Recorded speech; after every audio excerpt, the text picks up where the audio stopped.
Գրում են ֆուտբոլիստները։ Մի հատ անուշապեր կա, ես ուղղակի այդ տղայի հայրենասիրության, պատրիոտիզմի վրա հիացած եմ։ Եզակի ֆուտբոլիստ, անազգանունը չեմ ուզում տամ, եզակի ֆուտբոլիստ, եզակի ворց, եզակի տղա։ Գրում է, պարոն Ղուկասյան ջան, Մելիքբեկյան Արմենը հրահանգ է տվել ֆուտբոլի ֆեդերացիայի մեջ իմանան ով է դոգին ինֆո տալիս։ Սաղին խառնելա իրար վերջում են ասելա, որ հանկարծ մեզի հանեցին, սաղիդ լավը նեմեցը գալույա դոմփի։ Ուրեմն ես հիմա ուզում եմ պատասխանեմ ֆուտբոլիստներին, նոր հետո անցնենք առաջ։ Նախ, նեմեցը շատ ծանր գտնվում է Ռուսաստանում, առողջական վիճակ։ Նեմեցը Հայաստան չի գա, անկախ նրանից Մելիքբեկյանին կհանեն, թե չեն հանի։ Նեմեցը հետախուզման մեջ է, թոմնա ընդեղ, բուժվում է, ապակինվում է, ինչ ուզում է թողնի։ Իսկ ինչ վերաբերվում Մելիքբեկյան Արմենը ֆուտբոլիստներին ասում է նեմեցը եկավ սաղիդ լավը սես կանի, ուրեմն հարգելի ֆուտբոլիստներ, նեմեցը որ եկավ, նախ չի գա, նորից եմ կրկնում, ես ես երաշխավորում եմ, որ չի գա։ Եվ բայց ընդունենք 0.000.1% հավանականության, որ գա, առաջինը Մելիքբեկյանի լավն է տենց անելու։ Եվ ոչ մի ֆուտբոլիստ չի կարող տուժել ինչ որ նոր ֆեդերացիայի նախագահի գալով։ Այս բոզի տղա Մելիքբեկյանը դողում է իա պաշտոնի համար, իա ծախած խաղերի համար։ Իսկ ես ֆուտբոլիստներին հորդորում եմ լինել մաքսիմալ պատրիոտ, մաքսիմալ ազգանավեր եւ նորմալ խաղ խաղալ։ Եվ շարունակել համագործակցությունը հանրային ձայնի հետ, ինչպես որ շարունակում եք մինչ այս պահը։ Հանրային ձայնը ձեր թշնամին չի։ Վստահեցնում եմ ձեզ կա ժողովրդական ասացվածք նստի քեզ լացացնողի կողը, այլ ոչ թե ծիծաղացնողի։ Ինչևից է սա Մելիքբեկյանի վրով։ Մելիքբեկյանին պիտի նեմեցը անձամբ ծծցնի, Guten Schlacht, ja, das ist fantastisch, ist aufschneide, ja, mein Deutschland Jungand, կողի բերան ու ցիգին, այլ լուլու։ Ասենք առաջ։ Ուր այդ բանը ես պիտի շմ կարծայ։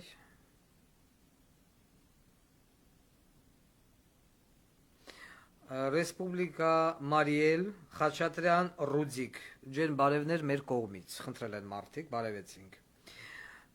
Так, ուրա, ես մի հատ բան եմ ուզում կարդամ, ոչ մի կերպ չեմ կարող։ Հիմա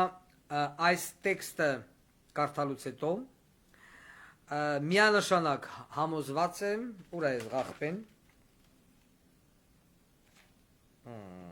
Ուրա։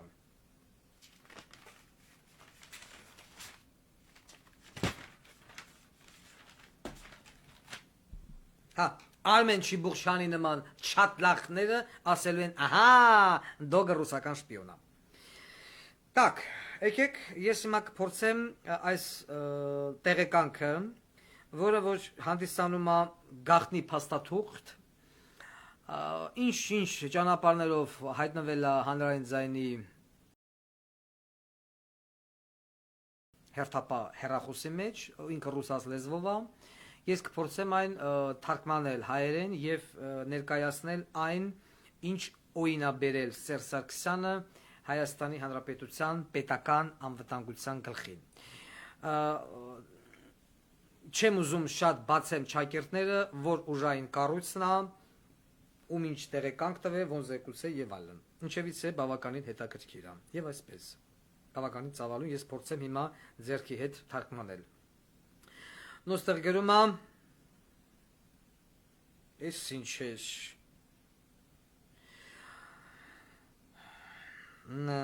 հիմա եկեք թարգմանելով, так, 20 միլիարդի առևտուրը, որը եղել է նախնական պայմանավորված Սերժի հետ, Ռուսաստանի միջամտությամբ, ուրեմն ստեղ մենք լուսաբանում ենք Արցախի վաճառքի թեման Սերժ Սարգսյանի կողմից, ես չգիտեմ, ես զանգողնովը երևի հետ ուզում թռնեմ դեմքին։ Եվ այսպես, 20 միլիարդի առևտուրը, որը եղել է նախնական պայմանավորված Սերժի հետ Ռուսաստանի միջամտությամբ, իրենից ներկայացրել է հենց կապիտուլյացիոն ակտ, որի մեջ ներառվել է պատերազմում աջակցել եւ համագործակցել իշա ազերիների, հնարավորին չափ առանց մարտերի լքել տարածքները։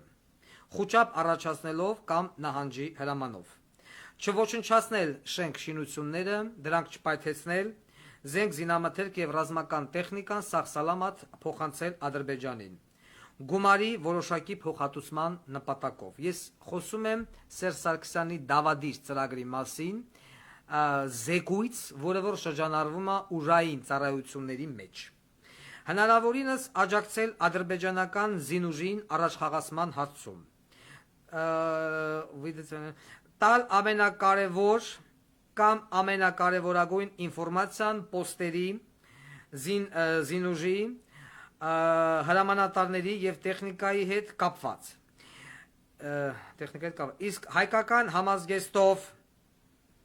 Իսկ հայկական համազգեստով թուրք դիվերսանտները, որոնց բաժանվել են իբր հայկական անձնագրեր, արմянский паспорта, արա ես բսրեց արդեն։ Մի րոպե թարգմանություն կորցրեցի։ Իսկ հայկական համազգեստով թուրք դիվերսանտները, որոնց բաժանվել են իբր հայկական անձնագրեր եւ որոնք մեր հերոս տղաների մեջքից են հարվածել, բավականին մոտենալով եւ լավ տիրապետերով հայերենին, ոչ այլ ինչ է, քան միֆ։ Это всё ложь։ Դրանք բոլորը եղել են հայեր։ Երևի թե պարզ է, թե ում հրամանն են կատարել, բացելով ճանապարհ прямо в город Շուշի։ Ալիևը երբեք պատերազմ չէր սկսի նույնիսկ Թուրքիայի եւ Ռուսաստանի օգնությամբ կամ աջակցությամբ, եթե չունենար ներսից օգնություն Հայաստանի իշխանությունների կողմից։ Իսկ կապիտուլյացիոն ակտը ստորագրելուց հետո պետք է կատարվի ծրագրի երկրորդ մասը՝ Վտարայա часть Մարլեզոնսկого բալետը, որը իր մեջ ներառում է Հայաստանի Հանրապետությունը չպետք է ունենա զինված ուժեր։ Ժամանակի ընթացքում պետք է բարելավի հայ հերոսի կերպարը, հալածեն զոհվածների ծնողները, վերացվի պատրիոտիզմը, հասկացությունը, կատարվի քարոզ թրքերի հետ խաղաղ ապրելու մասին, չգնեն զենք, զինամթերք, ռազմական տեխնիկա, չներդրվի Հայաստանի տարածքում ռազմական արդյունաբերություն։ Զինվորականների քանակի կտրուկ կրճատում, ոչ բարձր աշխատավարձեր, հալածել եւ իհարկե ոչ մի արտոնություն։ Միանգամից всё это արժեզրկելու կարևորագույն խնդիրը դրվեց Ծառուկյանի ուսերին, պատերազմից քիչ անց տղային պսակադրելով, որը մինչև այսօր չբերամ։ Նորից Սերժ Սարգսյանի դրդմամբ։ Եվ դրանից հետո սկսվեց հայ ազգի խրախճանքը, որովհետև ոչ ոք չէր համարձակվի Ծառուկյանին մեղադրել կամ քննադատել։ Կրոմե вас, господин Գուկասյան։ Այս է պատճառը, որ ներկա իշխանությունը Սերժա-Ռոբիգական կոալիցիայով դա Սերժի գլխավորությամբ դուք դա արդեն նկատել եք, որովհետև Նիկոլ հասկացողություն գոյություն չունի, որպես վարչապետ, ինչպես նաև իմ քայլը կուսակցությունը։ Անում են ամեն հնարավորը, որպեսզի Հայաստանի Հանրապետության ՀՀ բյուջեն ի վիճակի չլինի ռազմական կարողություն եւ պոտենցիալը ուժեղացնելու։ Գնում են ոստիկանական կամ կառավարական